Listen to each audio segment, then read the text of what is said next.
한 주간 주님의 십자가와 부활을 묵상하면서 경건하게 그리고 또 하나님의 뜻을 따라 사셨습니까?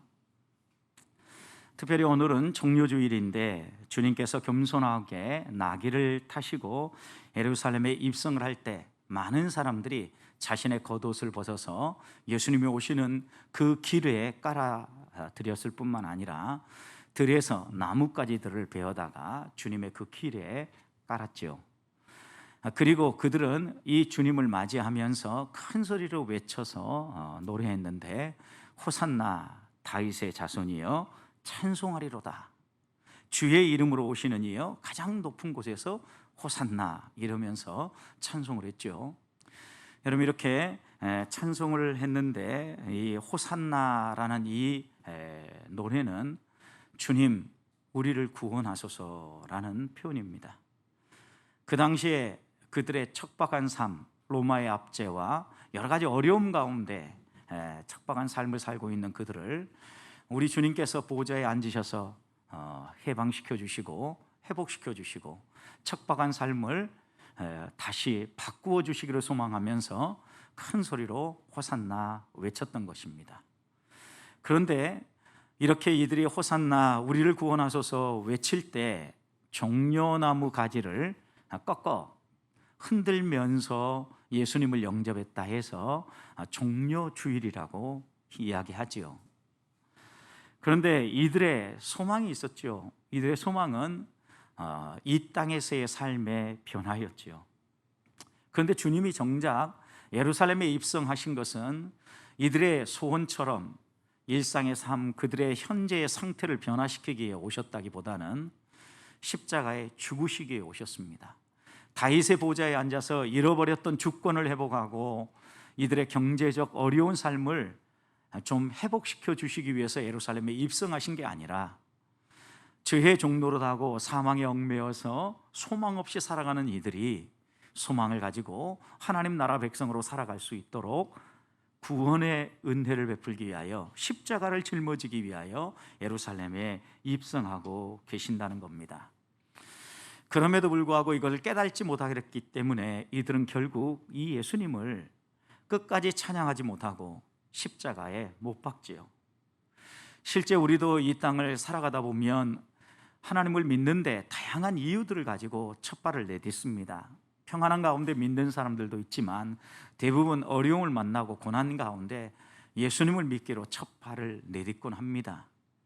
그리고 그렇게 첫 발을 내딛었을 때 하나님이 특별한 은혜를 베풀어 주셔서 문제들을 해결하고 또 기쁨 가운데 신앙생활을 하기도 하지만, 신앙생활을 하다 보면 하나님께서 우리가 기도하고 구한 대로 항상 응답해 주는 것만은 아님을 경험하지요. 그러면서 우리는 갈등을 합니다. 하나님께서 이렇게 응답해 주실 때에는 하나님이 살아 계신 것처럼 느껴졌는데 고난을 만나고 장애물을 만날 때 여전히 반응하지 않으시고 응답해 주지 않으시고 그 고난을 다 겪게 만드실 때에는 하나님을 향한 원망이 나오고 내가 잘 믿고 있는 건가? 이런 것이 정말 신앙생활인가? 라는 고민을 하게 되죠. 왜 이런 고민들을 우리가 자꾸 하게 되어집니까? 우리가 가진 신앙, 예수 그리스도에 대한 믿음이 조금 흔들리기 때문입니다. 종료주일을 맞이해서 예루살렘에 입성하신 주님을 바라보면서 우리가 오늘 다시 한 번 더 점검해야 될 것은 내가 예수 그리스도를 믿음으로 말미암아 진정한 변화를 맛보았는가? 아니면 예수님을 믿고 따르고 있음에도 불구하고 이 땅의 필요들만을 추구하며 나의 필요 때문에 믿고 있지는 않은가 돌아봐야 되겠습니다. 실제로 예수 그리스도를 믿고 예수 그리스도를 맞이하면 변화는 반드시 일어나게 되어 있습니다. 그래서 바울은 갈라디아서 2장 20절에서 내가 그리스도와 함께 십자가에 못 박혔나니 그런즉 이제는 내가 산 것이 아니요 내 안에 그리스도께서 사신 것이다 말씀하죠. 분명히 예수 그리스도를 믿는다라고 할 때 변화는 우리의 일상의 삶에 있어서 만사가 형통하고 모든 일들이 잘 되며 또 내가 원하고 기도하는 대로 이루어지는 이런 변화가 아니라 그리스도와 함께 있는 변화가 가장 큰 변화라는 것입니다. 여러분, 예수님이 나의 죄 때문에 십자가에 죽으시고 부활하셨다는 사실을 믿고 영접할 때 거듭났다라고 이야기를 합니다. 거듭남의 가장 핵심 개념이 무엇입니까? 나는 죽고 내 안에 그리스도가 사는 것이며 그리스도와 연합하는 것이죠. 그래서 갈라디아서 2장 20절에서는 분명하게 그리스도 안에 있는 것, 그리스도와의 연합이 믿는 믿음의 사람의 가장 큰 변화라고 말씀하고 있는 겁니다. 이제까지는 내가 생각하고 내가 계획한 대로 움직였다고 하면 이제는 나는 죽고 내 안에 그리스도가 살아서 내 주권을 주님께 이양하고 주님이 교훈하시는 대로 따라가는 삶, 이것이 예수 믿는 사람의 가장 큰 변화라는 것입니다. 그래서 우리가 이제 살아가는 것은 내 생각과 내 계획으로 살아가는 것이 아니라 하나님의 아들을 믿는 믿음 안에서 살아가는 것입니다. 그 믿음으로 산다는 의미가 무엇입니까? 주님이 우리에게 보여주신 삶을 본받아 따라가는 거죠.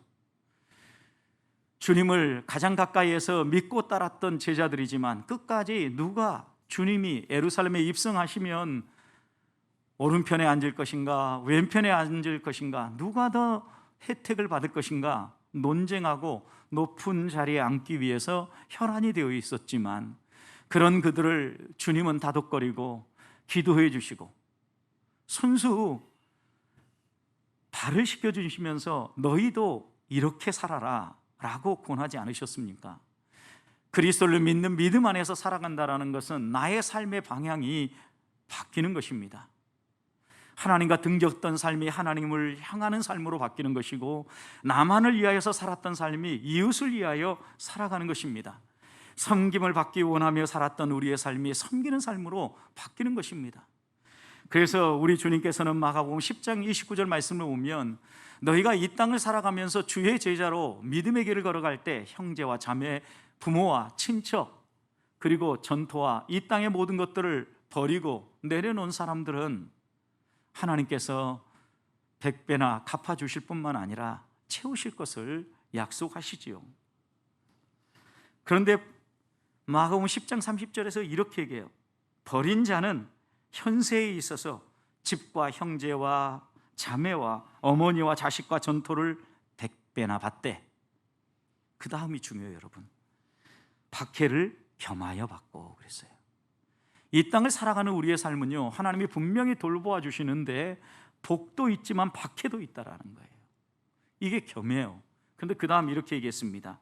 내세에는, 현세 말고 현세에는 하나님이 주시는 복도 있고 박해도 있지만 내세에는 영생을 받지 못할 자가 없다. 현세에서는 하나님이 함께 하시는 은혜도 있지만 때로는 그 은혜를 따라서 고난의 길도 걸어가게 되어 있지만 내세에는 반드시 영생을 받는다는 겁니다. 자, 그렇다면 형제와 자매, 친척, 전답과 우리의 재산을 버린다라는 의미가 무엇입니까? 이 마가복음 10장 29절 30절과 병행되어지는 누가복음 14장 26절에서는 버린다라는 의미를 미워한다라고 이렇게 표현했습니다. 형제와 자매, 더욱이 자기 목숨까지 미워하지 아니하면, 그 다음 이렇게 얘기했습니다. 능히 내 제자가 되지 못한다. 여러분, 제자의 삶을 이야기하면서 이 땅에서 하나님이 채우시는 복도 있지만 고난도 있고, 이런 제자의 삶을 끝까지 살아가는 사람에게는 내세에 반드시 영생을 주신다라는 거죠. 자, 우리가 어떻게 제자가 됩니까? 거듭나서 예수 그리스도를 믿고 주님의 모습을 본받아 따라가면서 제자의 삶을 살게 되는 거죠. 제자는 주를 따라가는 사람입니다. 그렇다고 하면 주를 따라가는 사람에게 있어서 꼭 있어야 될 게 무엇입니까? 이 세상의 것들을 버리고 미워하라는 거죠. 이 말은 실제로 형제자매를 돌보지 말고 형제자매들을 만나도 아는 척하지 말라, 이런 의미가 아니죠. 여러분, 삶의 방향을 바꾸라는 거죠. 자신만을 위하고 자신의 가족만을 위한 삶에서 이제는 자신과 자신의 가족이라는 그 테두리를 넘어서서 이웃에게로, 하나님께서 우리에게 은혜를 베풀어 주시고 하나님이 우리에게 무언가를 주신 이유는 자신과 자신의 가족만을 위한 것이 아니라 더 확장되어져서 하나님이 이 땅에 창조하신 모든 인간들을 위해서, 피조물들을 위해서 사용하라고 주신 것임을 기억하라는 거죠. 그래서 우리 주님께서는 우리가 이 땅을 살아갈 때 어떻게 살아야 될 것인지 산상수훈을 통하여서 너희가 사랑할 만한 사람만을 사랑하지 말고 사랑하기 어려운 사람까지도 사랑하며 섬겨라. 만약 너희가 사랑할 만한 사람만 사랑한다면 그것은 세리나 이방인들도 그렇게 살지 않느냐. 너희가 믿지 않는 사람하고 무엇이 다를 바가 있겠느냐. 적어도 너희가 거듭난 사람이고 구원받을 주의 제자라고 하면 너희가 사랑하기 어려운 사람들까지도 사랑할 수 있어야 된다. 너희의 삶의 방향이 너희 자신을 위한 것에서 이웃을 위한 삶으로 바뀌어야 된다라고 말씀하시는 거죠. 사랑하는 성도 여러분, 그렇다면 분명히 제자의 삶이고 우리가 걸어가야 될 이 삶인데 어떻게 우리가 우리 가족, 혈육, 친척이라는 이 테두리를 넘어서서 이웃, 더 나아가서는 온수까지 사랑하는 삶을 살 수 있겠습니까? 그것은 우리가 다시 한 번 더 주님이 무엇 때문에 이 땅에 오셨고 십자가를 짊어지셨고 우리가 주님을 믿는다라고 할 때 우리가 믿는 주님은 어떤 분인가를 바로 믿는 것에서부터 시작을 합니다. 오늘 우리가 읽은 말씀을 보면 우리 주님이 누구시며 우리에게 어떻게 이웃을 위한 삶을 살라고 말씀하시는지 분명하게 교훈하시죠. 먼저 오늘 45절 말씀 보십시오. 기록된 바 첫사람 아담은 생명이 되었다 함과 같이 마지막 아담은 살려주는 영이 되었다라고 기록하죠. 여기 첫사람은 우리가 알고 있는 에덴 동산에 하나님이 처음 창조하신 아담을 말하죠. 그런데 마지막 아담은 누구입니까? 예수 그리스도를 의미하고 있죠. 그런데 첫사람은 생영입니다. 여러분, 생영이라는 의미가 무엇입니까? 살아있는 영이라는 의미죠.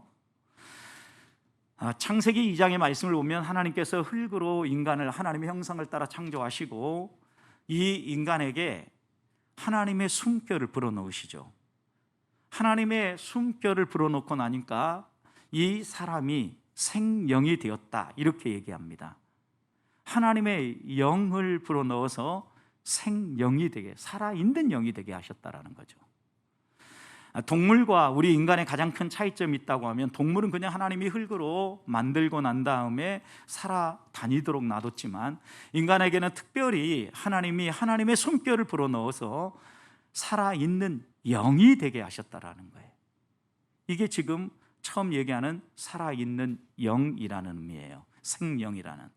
그런데 마지막 아담 예수님은 그 다음 살아있는 영이 아니라 어떤 영이라고 그랬어요? 살려주는 영이라고 그랬어요.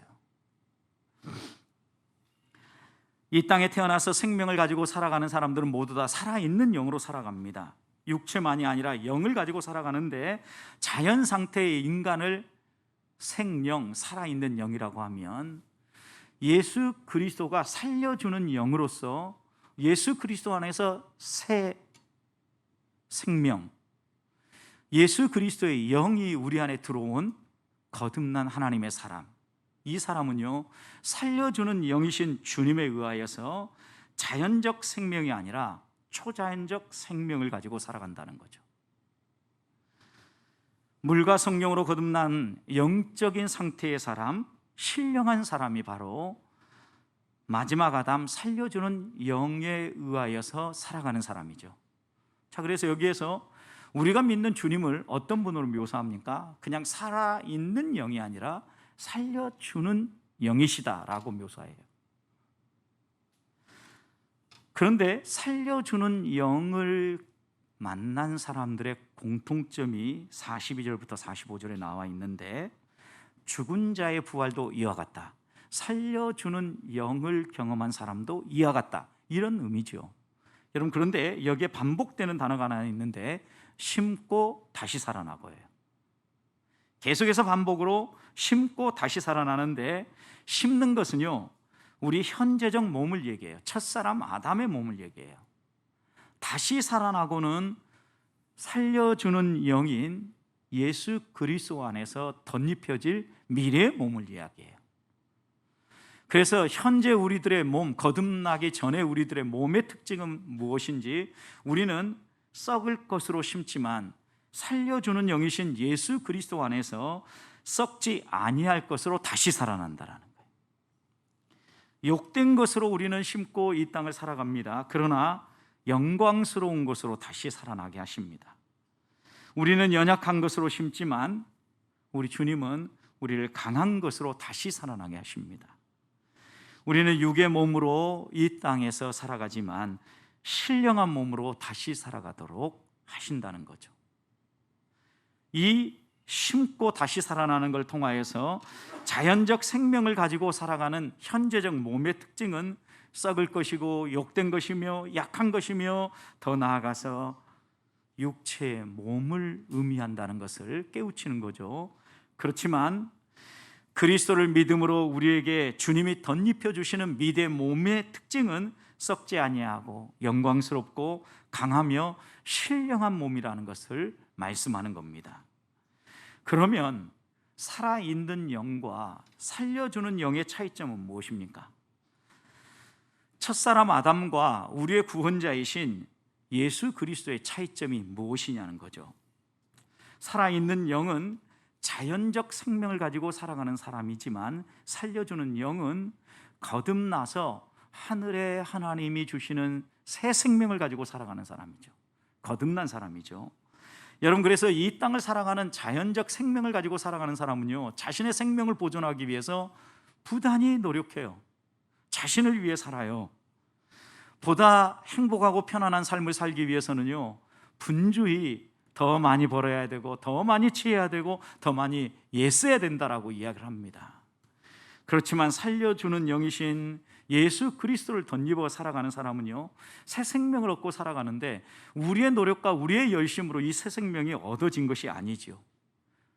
주님이 거저 은혜로 주시고 나서 너희도 이렇게 은혜를 베푸는 삶을 살라고 말씀하시죠. 그런 점에서 살려주는 영을 덧입어 살아가는 사람은요, 자신을 위한 삶이 아니라 이웃을 위한 삶을 살아가는 거죠. 이웃을 위해서 기꺼이 자신의 것을 내어주며 섬기는 삶을 살아갈 수 있다는 것이, 살려주는 영이신 그리스도께서 십자가에 죽으시고 부활하신 이유가 무엇입니까? 우리들도 살려주는 영이신 주님을 덧입어서 주님을 본받아서 살려주는 영의 삶을 살라는 것이죠. 결국 그래서 우리의 삶의 방향이 바뀌기 위해서는요, 다른 방법이 아니에요. 살려주는 영이신 예수 그리스도를 만나는 겁니다. 무엇보다도 우리가 거듭난 하나님의 사람으로서 구별된 성도의 삶이 우리 안에 아직 묻어나지 않는다고 하면 제일 먼저 우리가 점검해야 될 것은 나는 살아있는 영으로 이 땅을 살아가는가 아니면 살려주는 영으로 살아가는가 돌아봐야 되는 겁니다. 살려주는 영은 우리 주님이 나의 생명을 살려주셨음을 믿기 때문에 바울이 고백한 것처럼 하나님이 공고하신 힘으로 이웃을 위해서 살고 이웃을 위해서 나를 내어줄 수 있는 삶을 살아가는 겁니다. 종료주일과 이 오늘부터 시작되어지는 이 고난주간, 주님의 십자가 부활을 묵상하면서 우리의 마음에 새겨야 될 교훈의 말씀이 무엇입니까? 다시 한 번 더 우리의 신앙을 점검하고 나만을 위한 신앙생활이 아니라 살아있는 영으로서 살아가는 삶이 아니라 살려주는 영으로서 주님을 본받아 살아가고 있는가 돌아봐야 되겠습니다. 살려주는 영으로 살기 위하여 우리들이 다시 한 번 더 하나님 앞에서 세우고 또 다듬고 점검해야 될 건 무엇입니까? 오늘 47절 말씀 보면 그 비결을 말씀해 주시는데 그것은 소속이 바뀌는 것입니다. 47절, 첫 사람 아담은 땅에서 났다. 그래서 흙에 속한 자이다. 그러나 둘째 사람 아담은 예수 그리스도는 하늘에서 나셨다. 48절, 그래서 하늘에서 난 사람은 하늘에 속한 사람이다 라고 얘기를 하죠. 우리가 함께 읽지는 않았지만 39절부터 41절 말씀을 보면 하나님이 창조하신 이 지상의 몸, 육체 가운데도 다양한 몸이 있음을 먼저 얘기해요. 여기에 몸이라고 하니까 막 가끔 우리가 오해를 해요. 인간의 몸이 예를 들어 이런 종류의 몸도 있고 저런 종류의 몸도 있는 것처럼, 특히 안식교인들이라든가 이단들이 이 본문을 그렇게 잘 사용해요. 여기에 보면 사람의 몸, 짐승의 몸, 새의 몸, 물고기의 몸이 있다라고 얘기를 하죠. 여러분, 이 얘기는 사람 가운데 어떤 사람은 짐승 같은 몸이 있고 새 같은 몸이 있고 물고기 같은 몸이 있다라는 의미가 아니에요, 여러분. 이 땅을 살아갈 때 우리는 이런 존재들을 다 뭐라고 얘기합니까? 그 몸을 고기 이렇게 얘기해요. 이해되셨죠? 물고기 몸, 그 다음에 동물들, 짐승의 몸, 하늘을 나는 새들의 몸, 또 이 땅을 살아가는 사람들의 몸, 이렇게 다양한 몸이 있다. 하나님이 똑같이 흙을 선택하여서 그 흙으로 몸을 지으셨지만 다양한 몸이 있었다라는 걸 이야기하는 거예요. 그러면서 우리에게 이 땅의 몸도 있고 하늘의 몸도 있다라고 얘기를 하는 거예요. 또 이어지는 40절 말씀을 보십시오. 피조물의 몸 가운데도 하늘에 속한 형체도 있고 땅에 속한 형체도 있다라고. 그러니까 똑같은 몸을 가지고 있다고 해도 그 몸이 어디에 속해 있느냐에 따라서 하늘의 형체도 있고 땅의 형체도 있다. 영광도 마찬가지야. 땅에 속한 영광도 있고 하늘에 속한 영광도 있다. 그런데 하늘의 영광도 해와 달과 별이 있는 것처럼 해의 영광이 있고 달의 영광이 있고 별의 영광이 다르지 않느냐. 하나님이 똑같은 영광이라도 지은 것 같아도 각각 드러나고 누리는 영광이 다르다, 이렇게 얘기를 하시죠. 이런 자연적인 원리를 가지고 바울은 지금 무엇을 우리에게 교훈하려고 하는 겁니까? 영적인 진리를 하나 가르쳐주고 있는데, 우리가 현재 입고 있는 몸 가운데도 첫사람 아담의 몸처럼 살아있는 영으로 살아가는 몸이 있고, 이 땅을 살아가는 인간의 몸 가운데에도 마지막 아담인 예수 그리스도로 말미암아 살려주는 영으로 살아가는 몸도 있다라는 거예요. 더 쉽게 풀면요, 거듭나서 하나님의 자녀로 살아가는 사람도 있지만 거듭나지 않고 자연으로 이 세상을 살아가는 사람도 있다, 이렇게 지금 얘기하고 있는 거예요. 그러면서 이런 판가름, 이런 차이를 만들어내는 것은 소속이다라고 얘기하는 거예요. 소속이 뭡니까? 흙에 속한 존재가 있는 반면에 하늘에 속한 존재가 있다는 거예요. 여러분, 흙에 속했다는 의미가 뭐예요? 썩어질 육체를 가지고 썩어질 이 세상을 위하여 살아가는 사람을 이야기하는 거예요. 반대로 하늘에 속했다라는 것은 하늘로부터 주어지는 새 생명을 가지고 그 은혜를 따라서 하나님 나라를 위해서 살아간다라는 거죠. 땅에 속한 사람과 하늘에 속한 사람, 육에 속한 사람과 영에 속한 사람, 이렇게 지금 바울이 구분 짓고 있는 거예요. 이 본문을 그렇게 여러분 읽고 나면 분명하게 보여지는데, 우리가 하늘에 속한 천상의 삶을 살면서 살려주는 영으로서 이 땅을 살아가기 위해서는요, 반드시 소속이 바뀌어야 된다는 거예요. 여러분, 우리의 소속이 어떻게 바뀌었습니까? 땅에 속해서 썩어질 몸을 가지고 살아가는 이 땅의 소속에서 예수 그리스도를 만남으로 말미암아 살려주는 영으로서의 삶을 살아갈 수 있도록 하늘에 속하게 되었다라는 거예요. 48절 보십시오. 무릇 흙에 속한 자들은 저 흙에 속한 자와 같고, 흙에 속한 자들은 저 흙에, 두 번째 나오는 저 흙에 속한 자는 에덴 동산에 창조된 아담과 같고, 이런 의미예요. 그 다음 이어지는 말씀 보십시오. 하늘에 속한 자들은, 거듭난 우리들을 얘기하는 거예요. 하늘에 속한 자들은 저 하늘에 속한 이와 같으니, 이 두 번째 저 하늘에 속한 이는 예수 그리스도, 살려주는 영이신 예수 그리스도를 얘기합니다. 결국 이 말씀을 통해서 우리에게 교훈하려고 하는 바가 무엇입니까?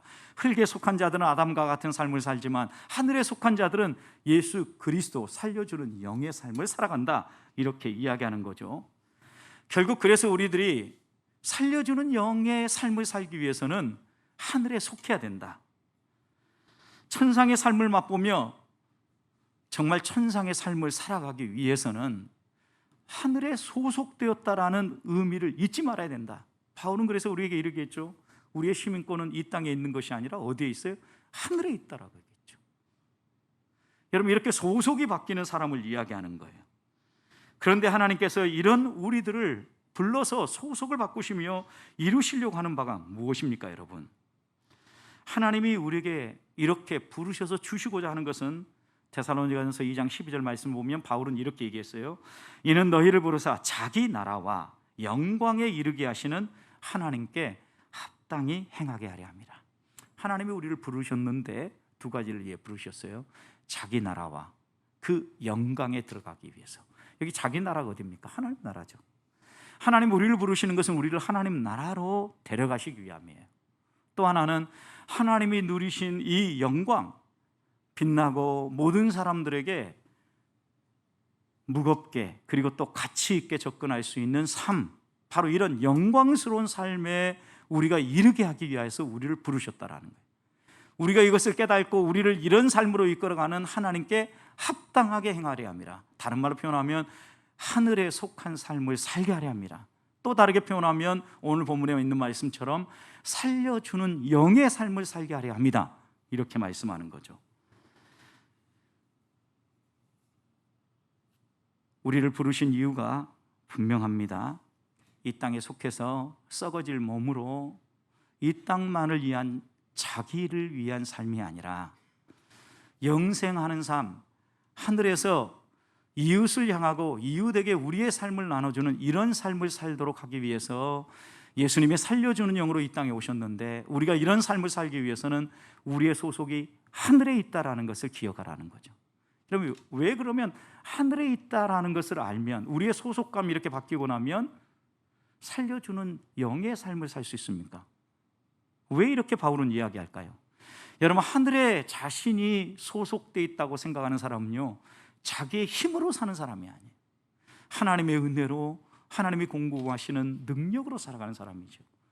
그러니까 이 땅을 살아가면서도 공중나는 새와 들에 핀 백합화를 먹이시는 하나님이 나의 하나님이라고 믿기 때문에, 그보다 더 귀한 나를 위하여서 하나님이 먹이시고 입히시고 채우실 걸 믿기 때문에, 내게 가진 것이 비록 적고 부족해 보여도 기꺼이 이웃들과 나눌 수 있는 삶의 방향이 변화되어지는 삶을 살아갈 수 있다는 거죠. 마지막입니다. 이런 삶을 살기 위해서 하나님께서 우리에게 은혜를 덧입혀 주시는데, 오늘 49절 말씀에서는 그걸 이렇게 얘기합니다. 우리가 흙에 속한 자의 형상을 입은 것 같이 또한 하늘에 속한 이의 형상을 입으리라 그랬어요. 여러분, 결국 하나님께서 우리에게 하나님의 형상을 입혀주시는 거죠. 하늘에 속한 이의 형상, 예수 그리스도의 형상, 신의 형상을 덧입혀주시는데, 여러분, 우리가 천상의 삶이라고 하니까, 또 하늘에 속한 삶이라고 하니까 상당히 추상적이지 않습니까? 그런데 그것이 결코 추상적이지 않는 이유 가운데 하나는요, 하나님께서 우리에게 이 땅을 살아가는 동안 하나님의 형상을 덧입혀 주시고요, 하늘에 속한 이의 형상을 덧입혀 주셔요. 예수 그리스도의 형상을 덧입혀 주셔요. 그리스도를 닮아 살아갈 수 있도록 형상을 덧입혀 주셔요. 누가? 하나님이요. 그러니까 우리의 소속이 변하고 나면요, 그 다음에 이어지는 변화는요, 우리가 하나님을 닮아간다라는 거예요. 마치 새 생명이 태어나면 그 부모의 유전자를 따라서 그 부모가 가르쳐주지 않아도 그 부모의 유전자의 유전적 성격을 담는 것처럼, 우리가 하나님께 속하고 살려주는 영이신 그리스도 안에서 살려주는 영이 되면 하늘에 속한 이의 형상을 자연스럽게 입게 되어 있다라는 거예요. 담게 되어 있다라는 거예요. 여러분, 여기에서 입는다라는 의미가 매우 중요한데요, 입으리라, 내가 입는 것도 있지만 하나님이 입혀주시는 거죠. 그런데 어떤 옷을 입고 어떤 형상을 입는다라는 것은 이런 의미가 있어요. 고대 이 성경이 쓰여지던 문화에서는요, 어떤 형상을 세워놨다라는 것은 이 형상이 있는 그 지역은 이 형상의 사람이 다스리는 지역이다, 이런 의미였어요. 그러니까 만약 이렇게 네모진 지역이 있다고 생각해 봐요. 그러면 이 네 기둥에다가 만약 저의 모습이 그려진 저의 모습의 형상을 세워놓잖아요. 그러면 이 네 모퉁이의 지역은 내가 다스리는 곳이다라고 얘기하는 거예요. 결국 하나님의 형상을 덧입혀 주신다, 하나님의 형상을 입혀 주신다 의미는 무슨 의미예요? 하나님의 다스림으로 우리를 입혀 주신다. 내가 내 생각과 내 판단으로 살아가지 아니하고 하나님의 다스림 안에서 살아갈 수 있도록 해주신다. 여러분, 내 생각과 내 판단과 내 주장이 강한 사람이 서서 이것이 하나하나 빠지고 하나님의 다스림이 시행되어지고 하나님의 인도하심을 따라가는 삶이 어떤 삶입니까? 성령 충만한 삶이고 주님을 닮은 삶이에요. 결국 우리 하나님께서 우리에게 이렇게 변화시켜 가실 것을 말씀하고 있는 거죠. 그래야만 우리가 살려주는 영으로 이웃을 향한 삶을 살아갈 수 있다는 거죠.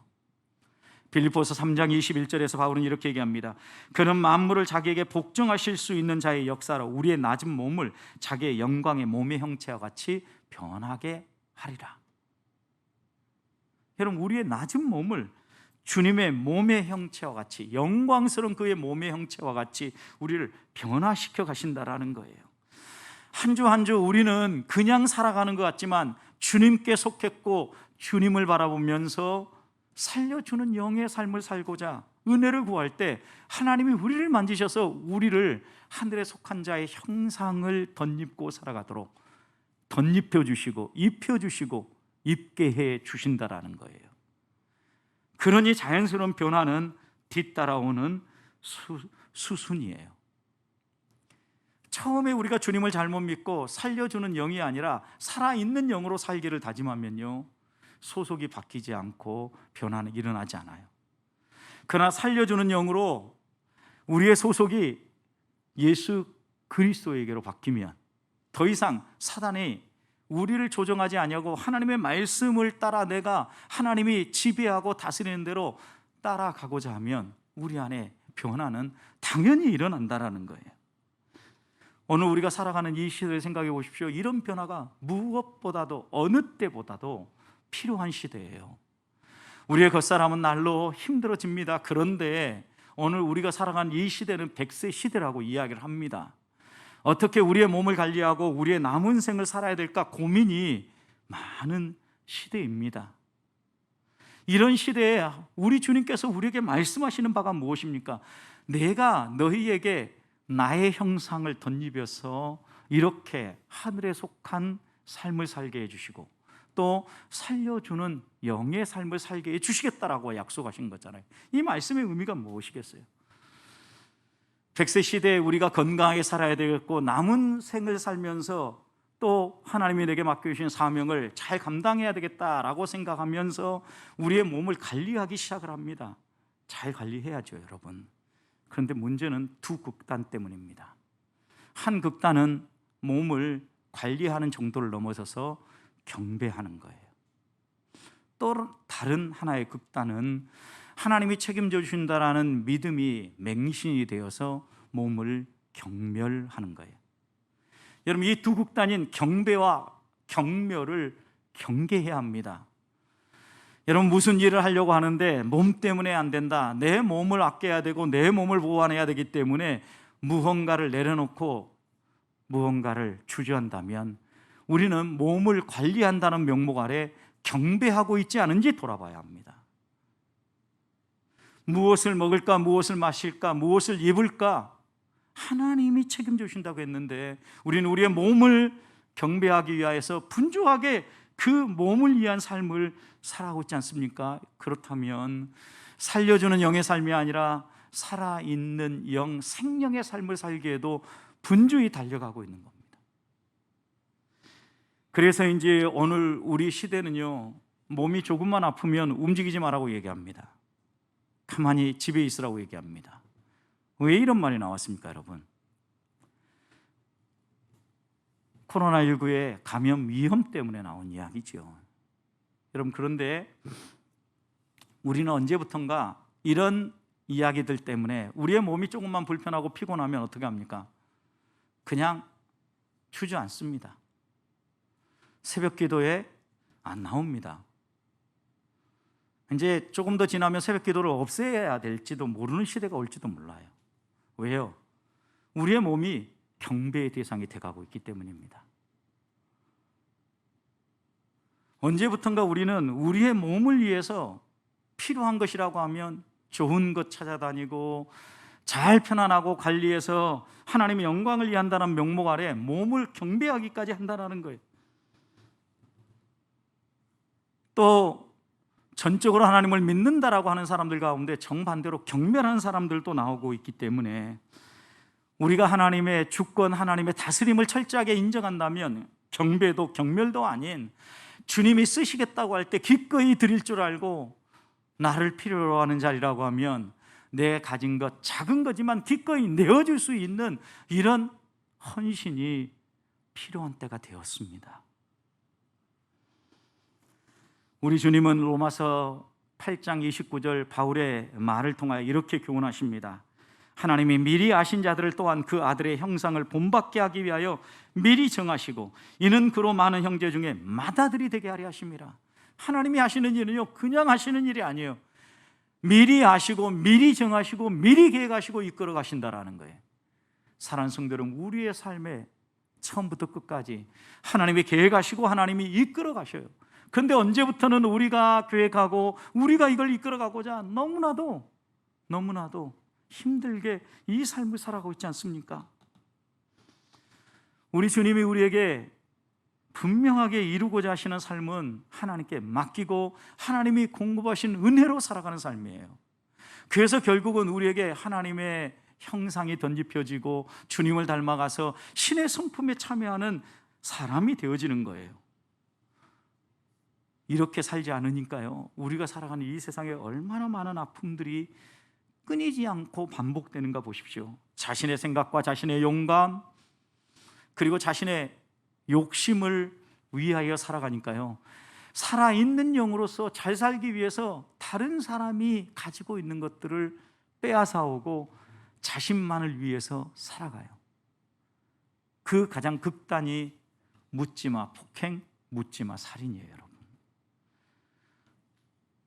코로나19로 인하여서 많은 사람이 어려워지니까 미국과 유럽 쪽에서는 아시아 사람들, 중국에서 코로나가 시작했다고 해서 중국 사람, 아시아 사람들에 대한 묻지마 폭행뿐만 아니라 묻지마 살인이 반복되고 있다 그러지요. 여러분, 안타까운 일입니다. 왜 이들이 폭행을 하고 왜 이들이 살인을 저지릅니까? 너희들 때문에 나의 행복이 깨졌고 너희들 때문에 우리나라가 이런 어려움을 겪는다라는 자기중심적이고 이기적인, 어떻게 보면 살려주는 영이 아니라 살아있는 영의 삶에 첫사람 아담에 얽매여서 사는 삶이기 때문에 그러는 거죠. 하나님이 공급하시고 하나님이 새롭게 하시고 변화시킨다라는 이 믿음 안에서 살려주는 영, 이웃을 이해하고 이웃을 향하는 삶을 살아가면 어찌 묻지마 폭행을 하고 살인을 하겠습니까? 이런 시대 속에서 우리 그리스도인들이 이 고난주간 주님이 십자가 위에서 우리를 위해서 모든 걸 내어주는 걸 다시 묵상한다는 의미가 무슨 의미겠습니까? 묻지마 폭행을 묻지마 선행으로 바꿀 수 있어야 합니다.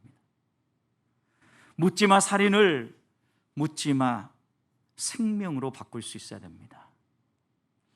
무언가를 기대하고 누구가 알아주기를 원하면서 선행을 하고 나누고 베푸는 것이 아니라 무언가 내가 이걸 함으로 말미암아 반대 급부를 생각하고 복음을 전하고 생명을 살리는 살려주는 영의 삶을 살아가는 것이 아니라 주님이 아무 조건 없이 나를 불러주시고 나를 살려주신 것처럼 우리도 그 하늘에 속한 자 살려주는 영이신 주님을 본받아서 그 주님의 형상을 따라서 우리들도 그렇게 살아가야 되지 않겠습니까?